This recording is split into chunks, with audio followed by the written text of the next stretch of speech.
Réveil FM International, la première radio libre, démocratique et alternative de la République démocratique du Congo.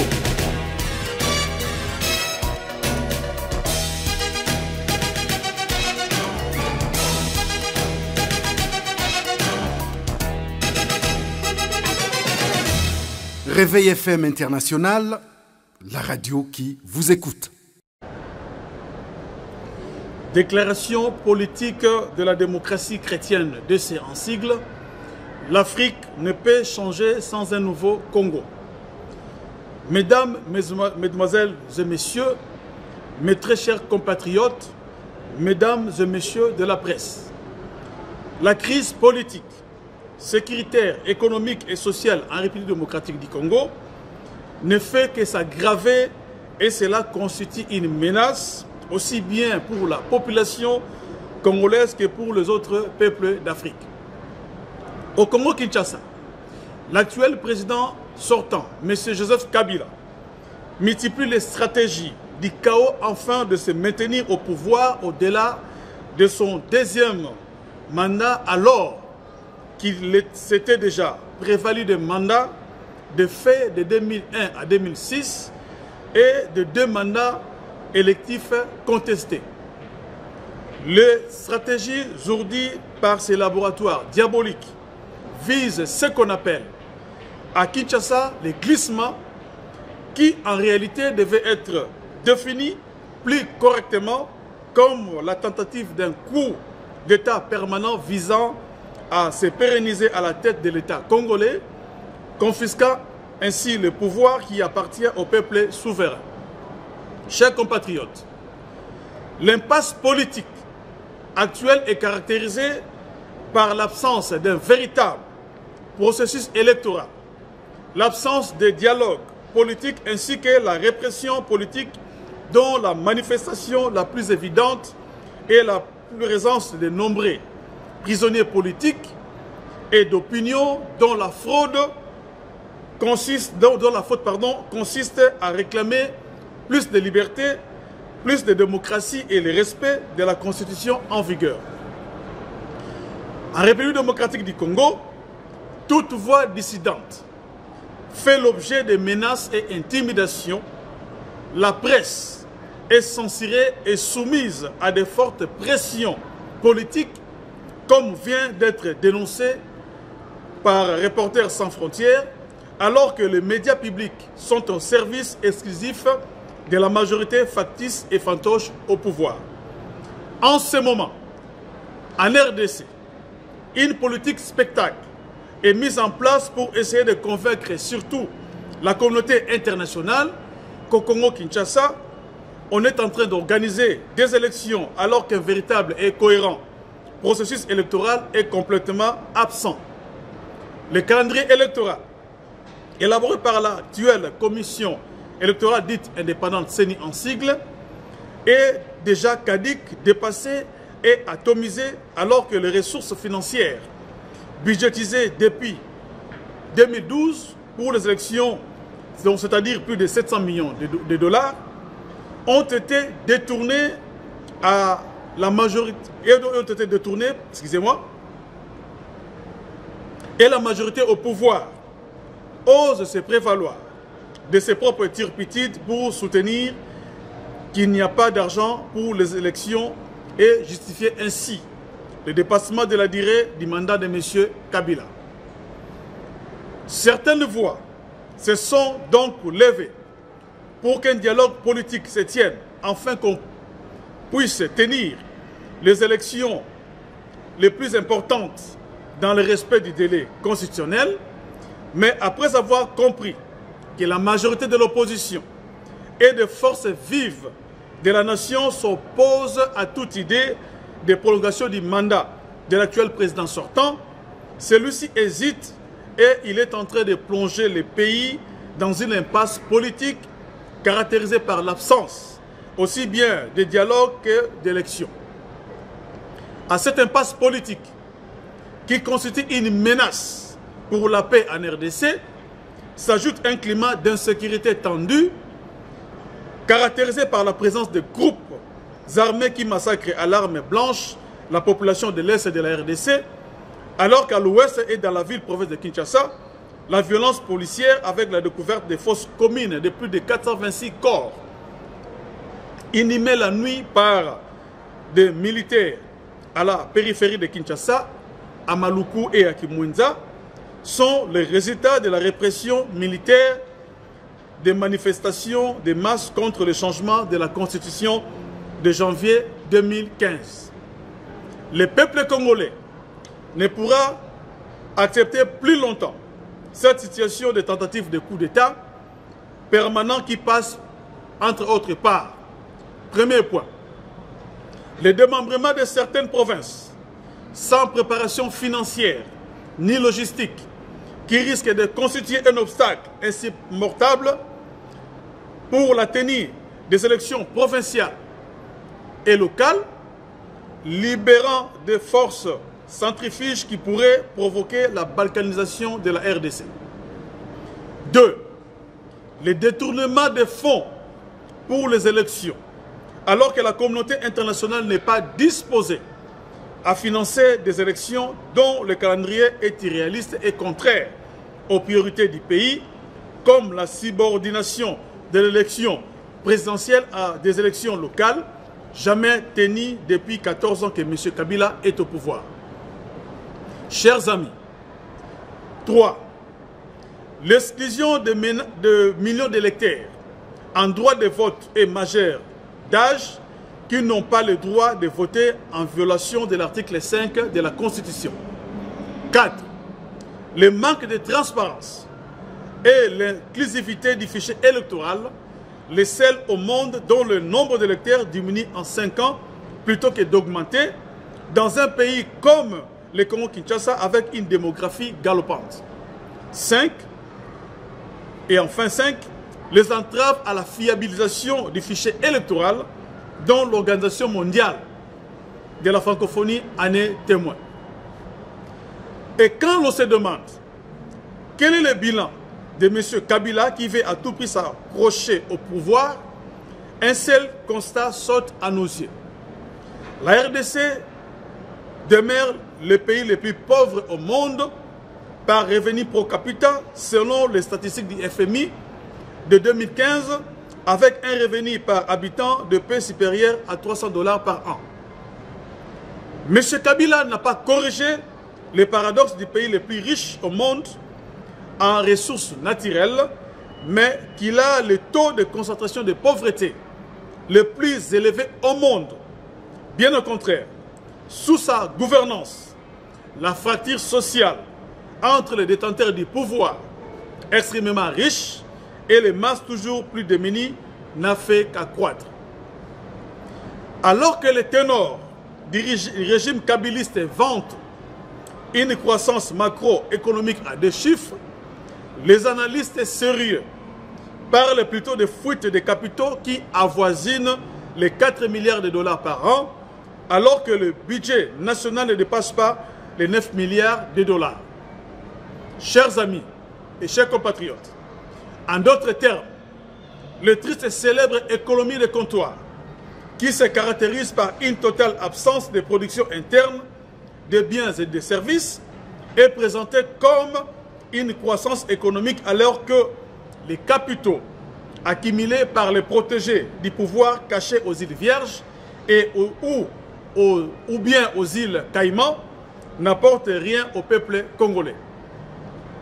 Un Congo démocratique sans alternance politique continuera à être un Congo instable, ravagé par l'insécurité intérieure et extérieure, où des milliers de victimes risquent de s'ajouter aux 9 millions de morts qui ont endeuillé la RDC depuis 1996. Le peuple congolais ne mérite pas cela. L'Afrique ne peut changer sans un Congo nouveau. Voilà pourquoi la démocratie chrétienne congolaise soutient l'alternance politique ainsi que la fin du cycle de prise et conservation du pouvoir par les seigneurs de guerre. Un nouveau cycle politique en RDC et en Afrique requiert le respect des limites des mandats constitutionnels et l'arrêt des stratégies des coups d'État permanents visant à instaurer le chaos par le blocage du processus électoral ainsi que le maintien au pouvoir de ipso facto des actuels présidents. Nous citons les cas du Rwanda, du Burundi et d'autres pays qui font face à ces mêmes problèmes. En ce qui concerne la RDC, la multiplication des subterfuges pour établir une présence à vie nous fait penser que les pressions diplomatiques ne sont pas suffisantes pour reculer les plans néfastes conjugués pour pérenniser le pouvoir de M. Kabila. Craignant la capacité de mobilisation de l'opposition progressiste, M. Kabila maintient en prison des leaders politiques de calibre dont l'opposant Eugène Diomini Ndongala, président de la démocratie chrétienne et initiateur de la majorité présidentielle populaire, des défenseurs des droits de l'homme comme Christopher Ngoy et tant d'autres, car il craint la réaction de la population et la capacité de mobilisation des leaders dissidents pro-démocratie. Au Rwanda, M. Kagame fait la même chose en maintenant en prison Mme Victorine Ingabire. M. Nkurunziza au Burundi, en Bastille, ceux qui se sont opposés et s'opposent à sa parodie d'élection. En RDC, une crise politique de grande envergure s'annonce face à l'apathie cérébrale de ceux qui, ayant échoué à modifier la Constitution, veulent désormais se maintenir ipso facto au pouvoir sans élection. Le moment est venu, comme pour la communauté internationale et nationale, de se saisir de cette situation explosive, sanctionnant ceux qui s'opposent à l'alternance politique à la tête des pays africains, car les présidences à vie ne sont rien de moins que les dictatures caractérisées par la gabegie financière, la corruption et la violation aussi bien des droits de l'homme que des droits civils et politiques des citoyens africains.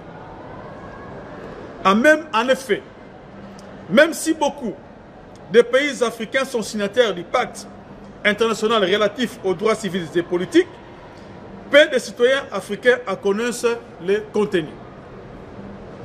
Même si le combat pour la défense des droits de l'homme est nécessaire aujourd'hui en Afrique, le moment est venu de revendiquer aussi celui pour le respect des droits civils et politiques des peuples africains. À cet effet, le président de la démocratie chrétienne, l'honorable Eugène Diomini Ndongala, prisonnier politique personnel de M. Joseph Kabila, a été obligé de saisir le Comité international des droits de l'homme de Genève justement pour porter plainte contre le régime Kabila pour violation des dispositions du pacte international relatif aux droits civils et politiques. Et nous sommes certains que cette procédure aboutira à sa libération et à la condamnation de ce régime liberticide. Mais l'implication de la communauté internationale ne suffit pas à elle seule à contrer les ambitions démesurées des présidents, souvent issus des rébellions armées, qui essayent de conserver le pouvoir par tous les moyens si les populations africaines ne leur font pas barrage, comme le courageux peuple du Burkina Faso nous a appris, mettant ainsi un terme à la tentative de coup d'État constitutionnel de M. Blaise Compaoré. En RDC, le peuple congolais est déjà descendu dans la rue et il a dit affronter les mains nues, les chars de combat et les kalachnikovs des forces armées congolaises. La particularité de la situation en RDC est caractérisée par le constat que les stratégies de glissement inconstitutionnel du mandat présidentiel se multiplient et se combinent au risque d'embraser le pays avec effet dévastateur pour son unité et sa cohésion nationale qui est déjà très fragile. Chers amis, mesdames et messieurs, chers compatriotes, la démocratie chrétienne demande au peuple congolais de défendre son droit à un futur meilleur, conformément à notre hymne national, Debout Congolais, et à l'article 64 de notre Constitution qui autorise qui l'autorise à s'opposer à quiconque complote pour conserver le pouvoir par la force et aux autres peuples d'Afrique de s'approprier de ses droits civils et politiques. Raison pour laquelle la démocratie chrétienne lance dès aujourd'hui officiellement la campagne Congo Désir sur toute l'étendue du territoire congolais, au sein de sa diaspora très engagée, auprès des amis du Congo et sans oublier ceux-là qui ont choisi la RDC comme leur deuxième patrie.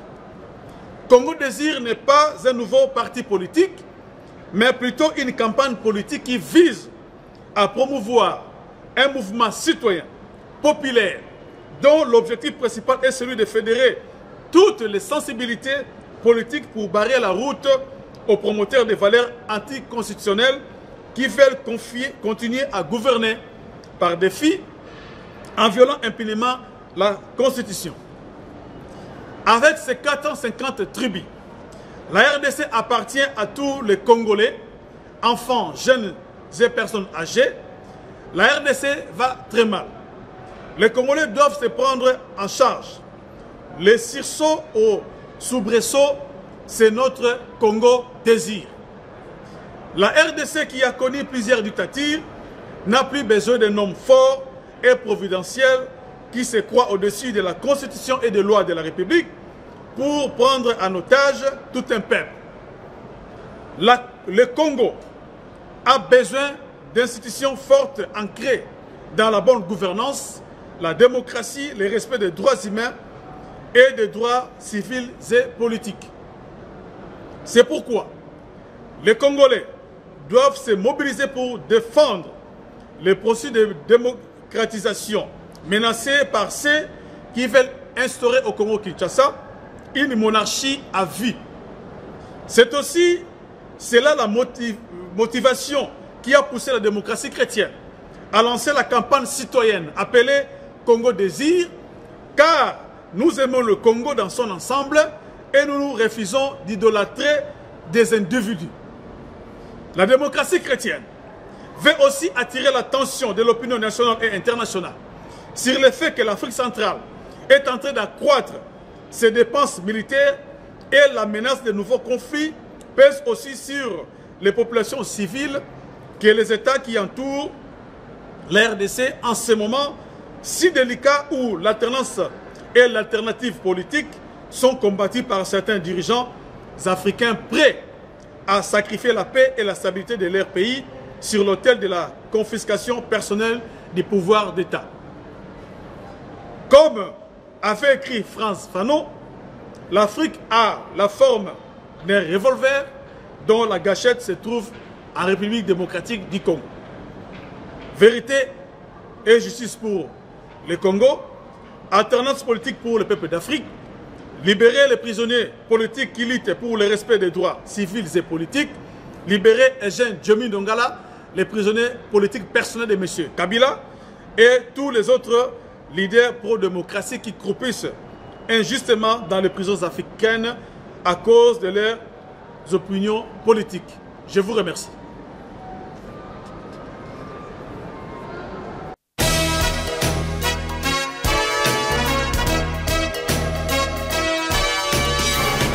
Réveil FM International, la première radio libre, démocratique et alternative de la République démocratique du Congo.